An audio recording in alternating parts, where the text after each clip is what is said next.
Hello, everybody. Welcome to Good to Know Shreveport-Bossier, a podcast showcasing the good things happening in our community. So my name is Jeff Binefor. This is Paul Reeser, former president of the Reeser Group. A bunch of Sonic restaurants, got smart, sold them all, so he's independently wealthy and he's doing this. How the mighty have fallen. He's a member of the Committee of 100. And every week we're going to be focusing on economic development, community growth, and other topics about initiatives having a positive impact on the Shreveport-Bossier community. So we'll have new episodes every other Wednesday, and you can find Good to Know wherever you listen to podcasts. So this is our guest, Justyn Dixon. Welcome. Thank you. Glad to be here. Before we start talking with you, I got to clear something up with you. Oh, my. Okay, so EI. This is what I'm always interested in. So my last name is Binefor, EI. Right. So I'm always interested in folks with EI in their name. Mm-hmm. Your name is R-E-I-S-E-R, but it's not Reiser, it's Reeser. Correct. That's so you pronounce your name incorrectly. Yes. According to Jeff. I certainly trust your professional opinion on that, so I'll go with that. Well, yeah, your trust is misplaced. I'm enjoying this format already. So, and you're not related to the actor? No, I didn't have a mom that was that unoriginal as to name both kids the same. All right, well, we just wanted to clear that up. Paul Reiser and Paul Reiser. Yeah. No, yeah, it's Reeser. Reeser, all right. Reeser and Binefor. Which is probably wrong. Even though they both have EI. That's right. Binefor? No, we've established that you're incorrect, that I am correct. Justyn Dixon, no problems with the pronunciation of your last name. Absolutely. Even though it is spelled very unique. No, it is. It is. You know, in this town, well, if you say Dixon here, you've got to say D-I-X-O-N. Okay, because there's a lot of D-I-C-K-S-O-Ns oh, here. Okay. So you are you is misspelled. Yeah, absolutely. That's what I've been told. Here on the Louisiana Grammar Podcast. Also, Justyn with a Y in. I thought you were from like South Louisiana. I thought we got Cajun on the show today. He probably a little bit down the line. Mom was a free spirit and just threw it in there one day. So all of these things are really good to know. I'm sure you would admit. Let's get enough of this tomfoolery. Let's talk about you and your career, and it's quite impressive. I'm looking down this resume. It's like 8 pages long. We're not going to read all of this, it's embarrassing. It's embarrassing. President of the North Louisiana Economic Partnership. Correct. All right, list some of the other things you've done. Okay, so I've been doing that for just over a year now. Okay. For 10 years before that, I did industrial real estate development for a private REIT, more or less. Mm-hmm. Worked closely with economic developers to provide buildings for companies that want to come in and lease and I did development work there. Before that, I worked with Tennessee Valley Authority in their economic development. Okay, I find that kind of interesting. It's really neat. They're always on the forefront of power companies and economic development. Obviously, we're fortunate enough to have AEP and SWEPCO here, and they're right up there with them. I mean, that goes all the way back to FDR, right? That's right. That's right. There's a lot of people in the valley that don't like that, you know, our descendants. But anyway, then before that, I recruited for the state of Mississippi under Haley Barber, and that was one of the funner jobs I think I've ever had. Yeah. You know, when you can go out and recruit a company and get the jobs in and then meet the people that are taking those jobs, which is what we do at NLEP. Mm-hmm. Very fulfilling. Very fulfilling. I always liked Haley Barber. What kind of guy was he? He realer than real. He would meet you and remember your name 10 years from now. Wow. And so very, very straight shooter, a very smart, very high level thinker. So. Okay. And he pronounced it correctly. He did? Did he spell it correctly? That's the main thing we need to know. Well, I mean, you did gloss over. I mean, some of these achievements, when you talk about a REIT, you're not talking about a duplex. Are you sure it's not right? Real estate investment. It could be a right. Could be a right. We're talking millions or billions of dollars under your management. Yeah, I covered the Gulf States. I ran the Gulf States office, which was primarily Mississippi and Alabama, but pretty much any state that touched the Gulf. Yeah. And over the 10 years, we grew a portfolio of around 1 million square feet to about 4.5 million square feet of industrial space, primarily manufacturing. Things that house, high dollar equipment and thus created high dollar jobs. Okay. So you have a vast amount of experience in the economic field. Been in there a while. All right. So NLEP, tell us what that is and what it does. Right. So NLEP, North Louisiana Economic Partnership, we are a regional economic development group dedicated, delineated by the state. There's 8 across the state of Louisiana, and we're the go-to to recruit and work projects, big projects in the state. Mm-hmm. Give you an example, the Amazon project that came through Shreveport, that came through my office. Matter of fact, it announced 3 weeks after I was here, so it's not a hard job. It's pretty easy. I'm kidding, Sheena. Hey, way to I'm go. kidding, Sheena. Sheena Bryant was the project manager on this, and she handled it, as did the old team. But anyway, that's the kind of stuff we do. We cover 14 parishes, from Caddo down to Natchitoches and then over to Ouachita. And our primary mission is to recruit well-paying jobs and recruit capital investment into North Louisiana. All right. Well, Amazon, that's pretty good. What's the deal with them? They're delayed a little bit, right? The deal is they spurn a lot of comments. Now, it's funny enough, the lady that was the project manager and the economic developer at Amazon, she and I worked together at TVA. And so she's a Louisiana. She's a great person, Jessica Bro. And a lot of times when I hear these comments, I'll pick the phone up and I'll call Jessica and they're like, no, it's not true yet. It's true. Nothing's really changed from the announcement when they pushed it back. Okay. Supply chain, everybody knows supply chain. That's the coined word of 21 and 22. To get the equipment, the automation that they're putting in that Amazon, it's been pushed back. Okay. And so they had to push back their start date. And so I would imagine sometimes next year they'll pick it back up, start hiring, and go full tilt. All right. Jump in here, Paul, whenever you're ready. I'm just excited. It's very interesting because, I mean, within the first month, you brought Amazon to North. Like I said, it's not a hard job. What 12 things are you bringing on this year? Exactly. But I mean, the facility is fantastic. It's mostly complete, the physical structure. So it's definitely here. It's here to stay as far as you can tell. And they are coming in 2023. You think they're going to start hiring again, so we can expect that. Absolutely. And listen, That's good to know, Jeff. Everything is. The thing about Amazon is, everybody says, well, are they going to bring other companies like tier one suppliers, as we call them, with some of these manufacturers? That might happen, but that's really not their model. The thing I like to look at is Amazon knows logistics. They know logistics better than anybody in the country. I believe that. You can order a toothbrush and you can have it on your sink within 3 hours. Yeah, sure. Yeah. And so they saw, what I knew when I came here is we can reach a vast majority of the growing cities from right here in Shreveport. Within a 7 hours drive, we can reach 4 of the fastest growing cities in the country. Right. So that's a question now I did want to ask. So you come here from Mississippi? Yep. Because you think that there's a lot of potential to Absolutely. grow North Louisiana, Northwest Louisiana. What are some of the things that we have that people don't even realize, the infrastructure and the things we have in place to attract people like Amazon and other big companies? Right. Well, when you make something, we're talking about manufacturers, when you make something, you got to have somewhere to sell it. So that goes back to the point I was just talking about. 4 of the fastest growing cities in the country we can reach within a 1-day truck drive. But what's the infrastructure that makes us competitive, makes us attractive to site consultants and to, she told you not to look. I mean, come on. A little inside baseball there. We've got 2 interstates. We go east and west, we go north and south. Yeah. Right. We have a navigable river. I don't know if y'all saw it or not, but The river, yes, it's there. Give me time. The Port of Caddo Bossier, they tweeted out this week one of the barges being unloaded, and it was coils of steel. I'm assuming going to Turney. So we have ways to get raw materials to here by barge, which is inexpensive. We also have 2 Class 1 railroads in UP and KCS, Union Pacific, Kansas City Southern.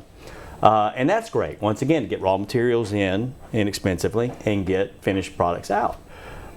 So we have a good network to distribute products and bring other raw materials in.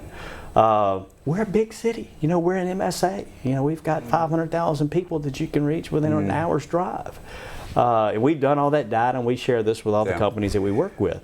So we've got a big population that we can supply, a good workforce. Well, it's interesting. I used to live in Memphis, worked in Memphis on 2 different occasions, and FedEx is there, of course, talking about the logistics. Right. And one of the big things that the city selling point always was, the whole city, not just FedEx, was logistics. A good-sized airport, rivers, interstates coming through there, the whole 9 yards. How would the Shreveport-Bossier area compare to an area like Memphis in terms of logistics? Right. Well, I think you're doing apples and oranges there a little bit. It's a lot of people that'll be listening to this have heard this story. So one of the guys that got me interested into this is a guy named Joe Max Higgins.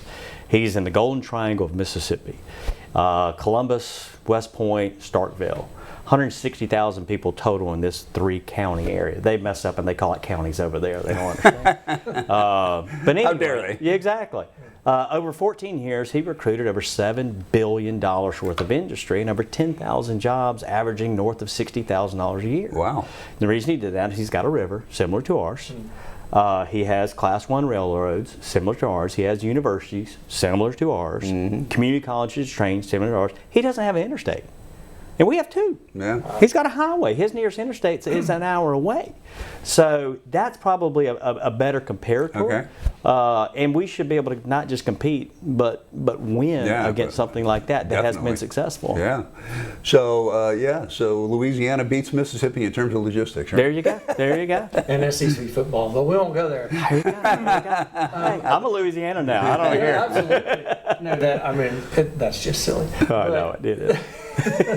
So we are competitive, with all of our resources. What's been holding us back from winning some of these big companies and industries? What are some things that you're doing that's going to change that? Well, first of all, I want to say we've been held back. We've had successes. What they're doing at the port with Ternium, Right. with Bentler, with Sport South, with all these companies down there. I mean, it's. I'll tell you, that's one of the first things that I went and looked at when I was snooping over here, when I was considering the job, is to see what he's put together as an industrial park. Because that's the playground I was used to playing in, an industrial park where the community or an entity has committed the investment, committed the resources to build the product which we can go market and sell. So we have had success. Where can we have more success? So, one of the things I taught to the search committee that brought me in is people don't know where we are. They don't. Yeah. And this has been proven out multiple times since I've been here. And what I mean by that, it's like Pavlov's experiment. When you say Louisiana, New Orleans. people hear New Orleans. Yeah. Right. And so I told you the story the other day. It's an honest story right here. So we had a consulting group in, big name consulting group, working on a project with them. And this guy he was from Chicago. And while he's posting some stuff on social media. And one of his buddies from San Diego, same company, says, "Hey, I see you're in Louisiana." "Yeah, me too. Let's get to dinner tonight." "Sounds great. I'm watching this real time." And he says, "Okay, where are you?" "I'm in New Orleans." "Where are you?" "Shreveport." He turns to me and says, "Where would be a good place to meet between New Orleans and Shreveport?" I mean, come on, And so people, I've seen it. One of my best friends back home, Jeff Estes, shout out. He calls me after Hurricane Ida hit the coast last year and says, "Hey man," he's from South Arkansas, Right. Yeah. and Dumas, and he says, "How much water did you get? You okay?" And I said, "Fool, you're 2 hours closer to the water than I am." Yeah. So, and he comes through here 10 times a year going to Dallas. Yeah. So we have to go out and tell people where we are. We have to sell ourselves. A lot of our projects come through the state or come through our power partners. But we can't wait for that to happen. We've got to go out and sell ourselves. We can't wait for people to come to us. And No. That's your experience, your 30 years of Absolutely. mega experience is actually to go out and inform people where we are and bring them here. For many reasons. But the one we just talked about probably be first and foremost right where now. to eat lunch. Yeah, there you go. Close, it's Sonic, right? I mean, that's the deal. So, Not anymore. So, scaling that down, talking about the port. Yep. That I don't think a lot of people that even live here are aware of what goes on out at the port. So I think you need to maybe do a better job of telling people what that story is all about. I think so, and obviously that's not my call Right, to do right. that, and it's really not the port's either. That team out there, they wake up. I've already talked to them this morning at 6 o'clock. We spoke last night on email at 7:30 with Eric and Tyler and Zell out there and Rick.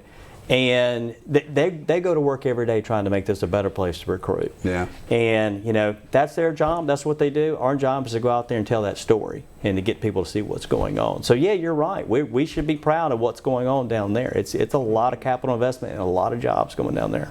So, in terms of you trying to recruit big companies like Amazon here, but you're also trying to recruit like raw numbers of jobs too, right along with that? Right. So did they just go hand in hand, or They do, and so in years back, economic development was the number of jobs, and that's still the case to a degree. What you really probably should be looking at is payroll. What's the payroll? Okay, yeah. Give you an idea. We did a project that we announced. I actually did work on this one a little bit more than I did Amazon. And that was the AEP Transmission Control Center. It went in off of 20 and announced that in January. And we competed against other states for this project, and it was $100 million in capital investment. It was 20 jobs, so not a lot of jobs. Right. But they were paying over $110,000, $115,000 per job. See, now you're talking, right? And a lot of those companies, a lot of those positions were going to be coming from outside of Shreveport, growing the economy. They're going to have trailing spouses. They're going to have other children. They're going to have their children they're going to bring in. It's going to grow the economy. But back to your original question, it's high-paying jobs is what we want. That's what we want, because you'll hear this.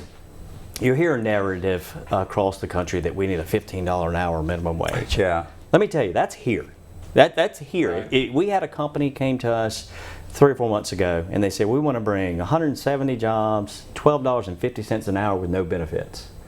So I looked through my Rolodex. Young people have to look that up, and my Outlook.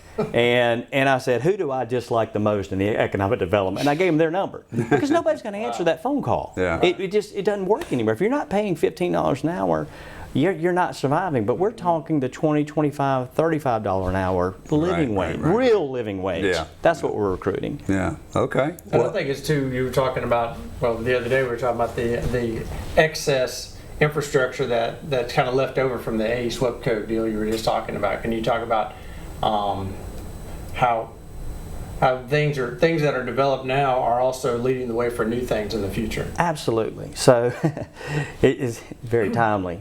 When we get calls from companies or site consultants now, it used to be projects took a year and a half to materialize, come to a decision. Now they call and say, hey, we're going to make a decision in 3 to 6 months. They rarely do. But that's what they say. Yeah. And that's what you've got to perform to. That's what you have to perform to.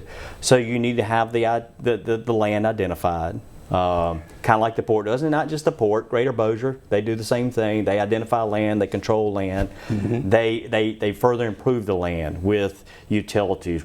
That way, when these companies come in, you're not saying, well, we can get you the power in 2 years. No, the power's there. Right. It's kind of like we were talking about that AEP-SWEPCO project. That site out there was 300 acres. We were second. We were a bridesmaid no less than 5 times.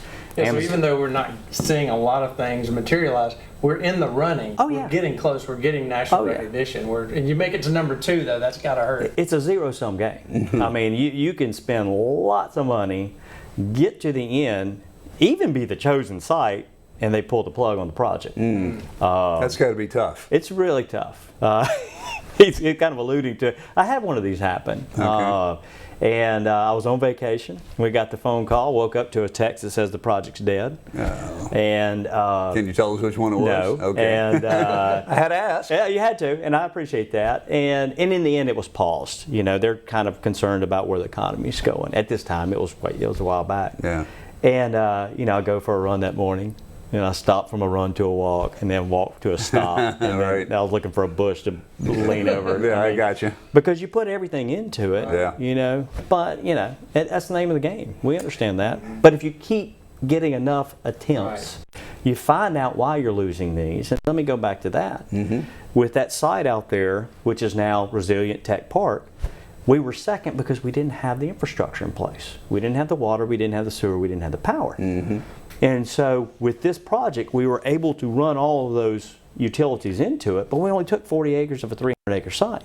So now we have roughly 250 acres to go out there and market that does have the water, that does have the sewer, that does have the power. Right. And that's thanks to partners like the city, like the parish of Caddo, like AEP-SWEPCO, that helped us prepare so now we can go out there and market a better product. Awesome. Have you, you may not know anything about this at all, but Probably not. I would be shocked, but okay. A year or so ago, I was talking with one of our state representatives. He was dealing with the guy's name escapes me right now, but he was talking about putting in a sports academy. Do you know what I'm talking about?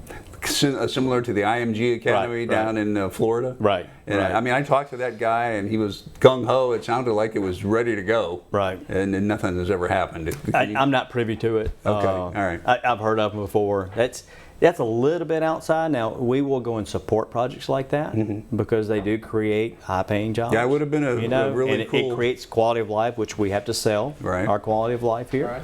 But sometimes we don't particularly work. I got on you. those type of projects. Yeah, I didn't know if you would know about it or not, but I just took a shot. No, I get it. See what was going Keep on. swinging them. So when you go to recruit these businesses, you talked about some of the things that they're looking for. So what are they always, everybody wants to push back, right? Right. Well, yeah, but we don't have this, we don't, whatever it is. What's the biggest objection you get from some of these big companies when they're thinking about coming here? So the biggest objection across the country now is workforce. You know, Okay. it's you don't have a workforce. You know, you see all these signs now, help wanted. We have people. We have the ability to train a workforce. The example I like to use is Tuscaloosa, Alabama. Okay. Yeah. 30 plus years ago, they had never built a car. You know, and Mercedes went and landed there. Yeah. Well, you don't have to know how to build a car. You have to have the entities and the universities to be able to train people to build a car. Sure. We have that with BIPSI, we have that with Northwest, we have that with LSUS, we have that with Southern, we have that with Grambling, we have that with La Tech. Yeah. And so, but that's the biggest objection we hear. And so what you have to do is you have to show how you're going to train the existing workforce. And we have a lot of people that are making $10, $12, $13, $14, $15 an hour. They would like to be making $20 and $25. Sure. We're actually doing a labor study right now that we commission to show the available workforce that we could upscale, uptrain to take those manufacturing jobs. We just got it, and we'll be rolling that out. I mean, so you hear that a lot. You hear workforce. And Right. I don't know if anybody really attaches a lot of significance to that, but it's obviously important. It's the first and last question that we get. You got a great question there. You're just dying to throw it out when there. you talk about workforce, it is such a challenge. Just to put together people who want to work with people who are looking to hire, and there's a lot of that here. So, you know, my comments, you know, I might say Shreveport. I'm talking Shreveport, Bossier, Both. Shreveport. Okay. You know, it is the port of Catter Bossier. Yeah. I know there's a lot of people in this community that like to think that they're different. Try explaining that to a site consultant from San Diego that this is a different community than the one across the river. Outside of Shreveport, Caddo, Bossier, nobody knows the difference between Shreveport and Bossier or Bossier and Shreveport. Nobody cares. Yeah. Right. And we shouldn't either, because it's a rising tide. If we bring a company in, like, you know, Till Jones that went to Bossier, or like Amazon that's on the Caddo side, the workforce is going to be drawn from everywhere. We've actually done some studies on that, where we take a major manufacturer and we plot out by zip code where their workforce is coming from. Okay. And if they're in the Bossier Shreveport MSA, it's really split 50-50 to about half of their workforce. And then the rest of it goes to Soto, Denville, and all of. But did they find themselves, is there a concern that they might find themselves having to deal with two separate governing bodies? No, because I mean the governance is going to go where they end up. Okay. And so that's not problematic. All right, that's good. But it's one of the benefits we have is that, you know, what's growing up in North Bossier is different that's growing in Shreveport, you know, or different in South Shreveport that's in South Bossier. There's opportunities for people to come in and fit in where they want to. And that's what's great about Shreveport and Bossier. One of the great things is that we have options. That's probably not a thing anybody even asks, really, when you're trying to do a sales job, right? The only reason they ask it is if it's brought up. It's usually brought up by a local politician, love them all. Yeah. And they'll say, you know, you need to come here, you need to come here. And they'll say, what's the difference? Yeah. Yeah. That was a good aside, really fast, though. Yeah, I know it. I know it. I enjoyed that. So speaking of loving them all, I mean, you came here from Mississippi, and I've seen you. I actually saw another interview with you where you said, you know, I love this area, excited to come here. Friends even told me this is a good opportunity. So what do you love about Shreveport Bossier? Now you've been here a year. Absolutely. So, you know, we come here, we move. Within a week, my son's golf coach moves from Mississippi to Shreveport to run the 265 Academy. And I had to look that up and see what that was. I'm kidding. I knew David what that Thomas, was. Yeah. And so, and then my daughter got a job in Dallas, unbeknownst to all of us. Well, we had neat things that are happening here. And so, the first week you go out and you eat somewhere. Sure. Ran into a college friend, have not seen since we left in college, working in a restaurant here. Wow. And so he started telling us, the different places to eat. I'm a foodie, not to the degree that my CEO is, Angie White, but I'm a foodie. And so, over the year that I've been here, we keep track. It's well over 100 mom and pop restaurants. Now, they're not all white tablecloth, and they're not all food truck. They're all across the board. Right. But if you like to see local flair, local flavor, and something neat, you do that. Everybody says, oh, we've got all the festivals. And we do, Yeah. We've been to several things downtown, the Red River Revel. We've been to things in Natchitoches. We've been to things in Monroe. You guys know it because you live it. You look it up every week, and there's a festival to go to. And so it's a neat culture. I come from the hospitality state. I will tell you, people in my mind are much more hospitable here and engaging. You know how it is. You walk out the door, if your neighbor's outside, you're going to talk. You know, and that's anywhere and everywhere you go. And you can't teach that. You can't train that. That's innate, and we have a helpful disposition. And then you have the parks, and you have the golf, and you have the outdoor recreation. We all know about that. We actually had a company that the CEO liked to mountain bike. And so, we had to look up mountain biking here. And my marketing director, Alex Anderson, she puts together this page, and there's like 13 high quality mountain bike trails within 2 hours drive of here. Mountain bike trail riding. There's not a lot of mountains here. So No. But there's beautiful wooded trails. Depends on how far you into that ride. Well, if it's the 20th mile, anything's a mountain. But there's So there's a lot of things like that go into recruiting these folks. Absolutely. Yeah. And then you listen, there was obviously a great concrete lobbyist in this town 30, 40, 50 years ago. Because, I sound so rural when I say we have 4 flyover stacks in Shreveport. But we do, and what that means is I can get from North Bossier to South Shreveport in 25 minutes and not go through traffic. For quality of life, my daughter who lives in Dallas is an accountant of it. She's a CPA, by the way. We found out last night. She passed it on the first go. Oh, well, congratulations. So super excited about that. Her work is 5 minutes away, typically. Yeah. But sometimes it could be an hour and a half away. You don't have that here. You don't. You can get anywhere around this city in 20 minutes, and that leads to a quality of life.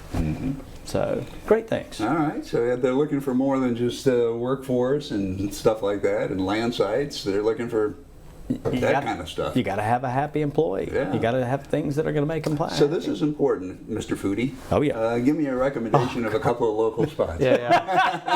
Now, I know where your mind always goes, so Sonic? we better have a plan B. Yeah. Yeah, actually, Sonic is locally owned, just because it's a national brand. Not locally owned by me anymore, but I know what you're saying. but keep going. My managers are still there. So, everybody talks about the steakhouse, and it is cool. I mean, it's that Chicago feel. It's funny the first time I went in there, and every community has a nice steakhouse, and it is nice.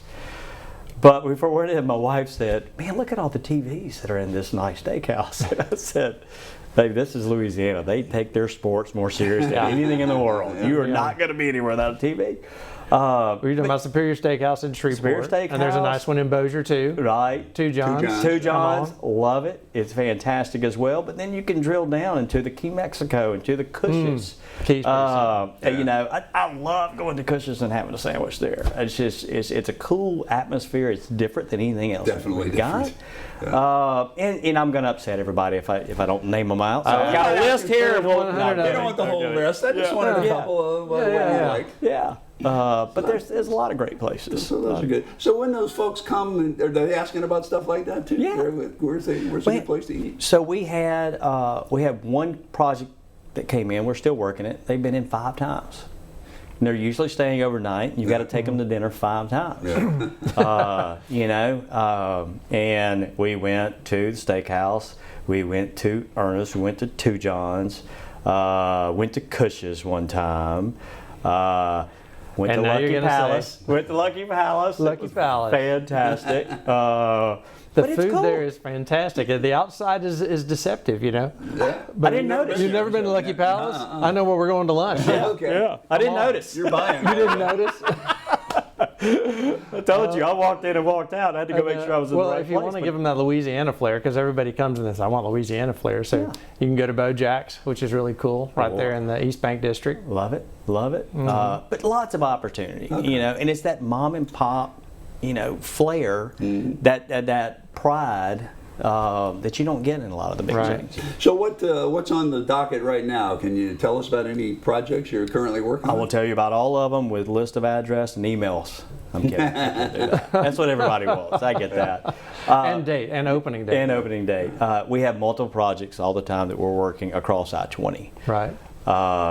You know, one thing that we've done this past year is we've gotten into the final 2 or 3 on about 4 or 5 projects. We can be competitive with the structure that we're able to put on the table in North Louisiana. With our incentive package, with our willingness to work together, city and parish, we can be aggressive. We can be very aggressive. We've just got to get in the game and get to that final 2. And you're going to lose some, you know. But when you lose, you find out why, and you try to address those elements, make yourself better, so you don't have to deal with that next time. There's one right now. We lost a project early on a site, North Caddo. And we identified a bunch of problems. I call them bogeys. My team, you know, laughs at me when I say that. But that's what you do. You identify those bogeys and you try to turn them into pars or birdies.